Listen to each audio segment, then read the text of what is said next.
Listen to me. The 2026 Formula One season is absolutely on fire right now. Oh, completely. We just came out of this month-long break in April, and if you think anyone in the paddock was taking a vacation, you are completely mistaken. Yeah, there were no vacations happening. Right. It wasn't a break at all. It was a high-speed, high-stakes, multi-million-dollar arms race happening behind closed factory doors. I mean, right now, Mercedes is staging an absolute blitz. They are. Antonelli and Russell are just out there dominating, setting this brutal, relentless pace that literally has the rest of the grid gasping for air. But down in Maranello, they aren't waving the white flag. Not even close. They are mounting a desperate, incredibly aggressive counteroffensive. So welcome to this exclusive deep dive into our paddock notes. It's going to be a wild one. It really is. Our mission today is straightforward, but, the stakes literally couldn't be higher for you as a fan watching this unfold. We are cracking open our stack of internal telemetry data, GPS tracking overlays, and the quietest, most closely guarded garage whispers. The stuff they don't want you to know. Exactly. All to analyze Ferrari's massive make-or-break upgrade package heading straight into the Miami Grand Prix. You are about to see exactly what happens when a legendary team gets backed into a corner and just decides to throw a heavy, calculated haymaker. Yeah, and when you look at the raw numbers we're pulling from the internal servers, I mean, this isn't just a tweak to a front wing flap, right? Or like a slight floor edge modification. Right. This is a complete paradigm shift in their engineering philosophy. We were looking at a team rewriting the aerodynamic rulebook of their own car mid-season. Which is insane to do. It's completely insane. And they're doing it under immense pressure from both the championship standings and, their own board of directors. The tension in that factory right now is palpable. It's explosive, honestly. I've been staring at the telemetry traces from the first 3 races, specifically looking at the data from China, and we really need to unpack this baseline performance before we get into the new parts. Yeah, setting the stage is crucial here. Because to understand the weapon Ferrari is forging for Miami, you have to look at the reality of the battlefield right now. Mercedes looks untouchable on the broadcast, but beneath the surface. Yeah. Ferrari has quietly locked down the title of the second-best car. Very quietly, yeah. Like, looking at the GPS overlay from Shanghai specifically, through the long, tightening radius of Turn 1 and the technical complex right before the back straight, the red Ferrari line and the silver Mercedes line are literally stacked on top of each other. They're identical. The mechanical grip is identical, the mid-corner minimum speed is identical, but the second they get on the throttle and hit the back straight, that silver line just vanishes. Poof. Gone. Exactly. The deficit is entirely in the motor.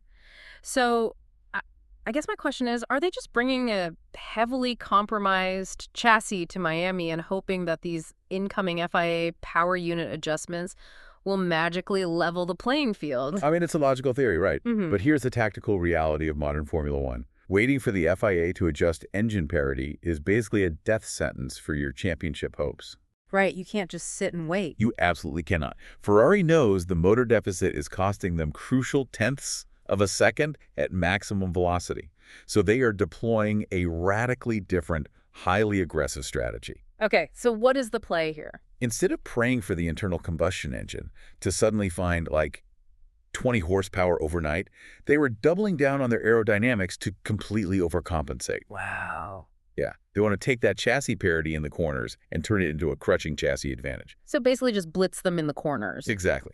The philosophy is simple, but incredibly difficult to execute. Right. If you can build a car that carries, say, 5 kilometers per hour more speed through the apex, right, and exits the corner with vastly superior traction, you neutralize the top speed deficit before the straight even really begins. I mean, they're trying to build a cornering monster to fight a straight line rocket. Which brings us to the actual carbon fiber they are bolting onto the car. Because Fred Vasseur isn't just packing up a few new end plates for the flight to Florida. Oh, no. He is bringing a revolution. Our intel confirms this is essentially 1.5 entire upgrade packages rolled into a single terrifyingly ambitious deployment. It's massive. They're changing roughly 60% of the SF26 aerodynamic surfaces. 60%. That's practically a B-spec car. It is. The only major component surviving this purge is the central chassis and the main bodywork. And even that is getting a heavily opened up engine cover with, revised cooling louvers just to deal with the suffocating ambient heat we are expecting in Miami. Everything else is going into the bin. Yeah, and undertaking that kind of aerodynamic surgery mid-season requires absolute precision because, every surface interacts with the new. Right. You change one thing, you change everything. Exactly. Let's break down exactly what that 60% entails. Sure. We're looking at an almost entirely new front wing. They are keeping the central neutral section unchanged, as per the regulations, but the flaps, the main profile, and especially the end plates, radically redesigned. And the front wing is what dictates the airflow for the whole car, right? 100%. By modifying the outwash at the front corners, essentially forcing the turbulent dirty air generated by the spinning front tires further away from the center of the car, they are drastically cleaning up the air that hits the floor. Ah, okay. And speaking of the floor, they are moving straight to what internally is being called Spec 2. Though if you count the initial launch spec from Barcelona testing, it's actually Spec 3. Wow, already on Spec 3. Yeah, we are talking about massive fundamental revisions to the tunnel geometries at the front where the air enters and a much more aggressive diffuser expansion at the rear where the air exits. Right, so they're trying to accelerate that air under the car even faster to create a stronger low-pressure vacuum, basically sucking the car to the track. Precisely. But they aren't stopping at the floor. They're obsessively chasing efficient load generation. They want downforce without paying the tax of aerodynamic drag. Which is the holy grail in F1. Exactly. So our notes show a heavily optimized exhaust-blown monkey seat at the rear of the car. Now, for the listener, this is an old concept brought back to life under the new regulations. They are using the physical force and extreme heat of the exhaust gases to blow over a small winglet cascade. Yeah, it's brilliant. But why does that actually matter? How does hot air shooting out of a pipe translate to grip on the rear tires? Well, it comes down to fluid dynamics, right? Okay. And energizing the airflow. Hot exhaust gas is incredibly high energy, fast-moving air. Okay. When you direct that exhaust plume over a specific aerodynamic element, like a monkey seat, Yeah. it forces the slower ambient air around it to speed up and adhere to the carbon fiber surfaces. Wow. It's essentially artificial aerodynamics. Even at lower speeds, say a second-gear hairpin, where traditional wings aren't moving fast enough through the air to push the car down. Because you need speed for downforce. Right, exactly. But that constant stream of high-speed exhaust gas is actively creating a localized, low-pressure zone. It pins the rear tires to the track exactly when the driver needs traction the most, without adding a giant, drag-inducing wing profile that slows you down on the straight. That is just brilliant engineering. But look, we have to talk about the rear wing itself, because this is the piece of intel that completely caught me off guard. Oh, the Macarena wing. The infamous inverted Macarena rear wing. Now, I was looking at the CAD renderings we managed to pull, and I'm going to be honest, it genuinely looks backwards to me. A lot of people are saying that. I mean, a traditional wing operates like an inverted airplane wing, right? High pressure on top, low pressure underneath. But if you invert the primary profile of this Macarena wing, aren't you just begging the airflow to detach entirely down the main straight? It definitely looks like it. To me, it looks like it would create a massive parachute of turbulent air. How is this supposed to generate the rumored 8 to 10 kilometer per hour top speed gain? Am I completely missing something about how the air exits the rear? No, it's a very fair question. And your parachute analogy is exactly what happens if they get this wrong. Right. What's fascinating here is how they are attempting to manipulate boundary layers and vortices. The boundary layer is, it's the very thin blanket of air that actually physically touches and rubs against the carbon fiber surface of the car. Okay. On a traditional wing, managing that boundary layer is a total nightmare. It wants to detach at high speeds, and when it does, it creates a massive swirling wake of dirty air behind the car. And that's induced drag. Exactly, that's induced drag. The inverted Macarena concept attempts to reshape the pressure map entirely. By carefully sculpting the inversion, they are trying to keep that boundary layer attached during the mid-speed corners to give Leclerc and Hamilton the downforce they need. But then what happens on the straight? Well, as the car accelerates onto the straight and the air pressure builds, the geometry is designed to let that airflow smoothly and deliberately detach. It sheds the drag profile, almost like a passive drag reduction system. Wait, like a passive DRS? That's insane. It is an incredibly high-wire strategic gamble. If the real-world track data matches their wind tunnel models, it debuts in Miami and could be the silver bullet they need. And if it doesn't? If the airflow stalls unpredictably, the car becomes completely undrivable, and they have to shelve the entire concept until the Canadian Grand Prix. And as we know, wind tunnels operate in perfectly controlled environments, not in the humid crosswind reality of South Florida. Exactly. But adding all these complex new winglets, the exhaust shrouds, and the heavier hydraulic actuators required to run this new aero package creates a massive new physics problem. Weight. Weight! Which brings us to a wildly circulating piece of internal garage chatter that we really need to address. The rumor flying around the paddock this week was a weight reduction of, and I quote the whispers directly here, 1/10 of the car's total weight. Yeah, I heard that too. Now, let's inject some intellectual logic here. The minimum weight for a modern Formula One car is 768 kilograms, dropping 76 kilograms in a single month of development.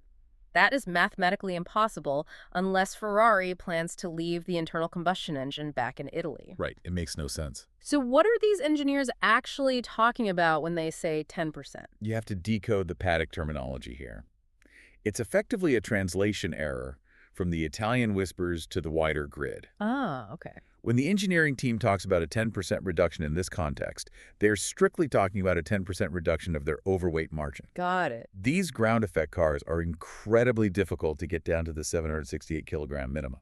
So if the SF26 was running, for example, 10 kilograms over the limit during those first 3 races. Which a lot of teams are. Exactly. A 10% reduction means they found a highly targeted way to shave off exactly 1 kilogram of excess mass. You know, to a casual observer, 1 kilogram sounds like absolutely nothing compared to a nearly 800-kilogram machine. I mean, a driver can lose a kilogram of water weight just sweating in the cockpit during a race. Easily. But in the highly sensitive ecosystem of a Formula One car, that 1 kilogram is a lethal weapon. It really is.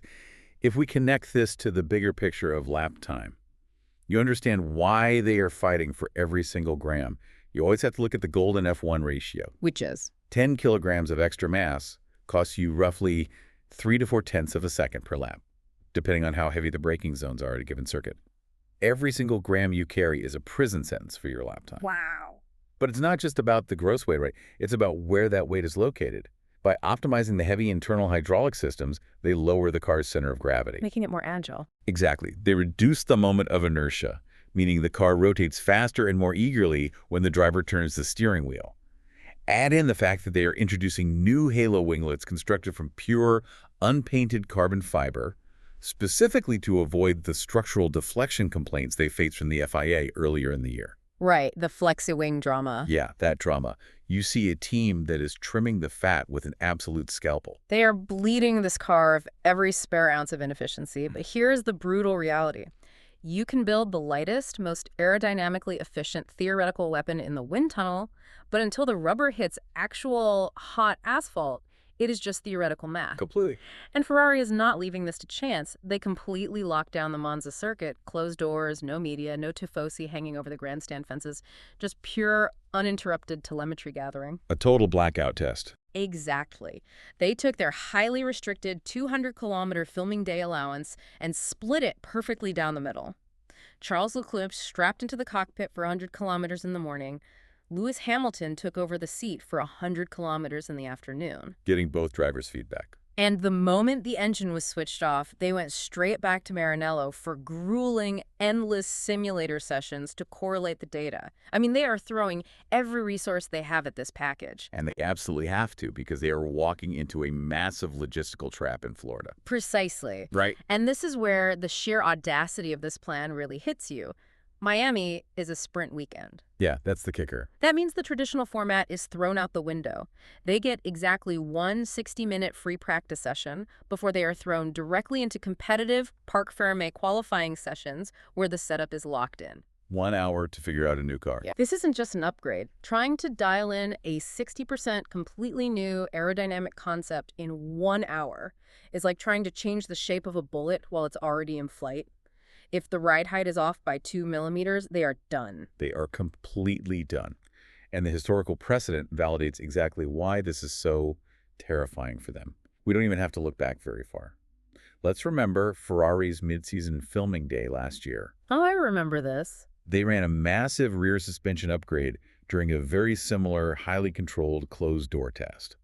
The telemetry coming out of the factory looked absolutely stellar in isolation. The numbers were great. But when they brought it to an actual race weekend, zero immediate results.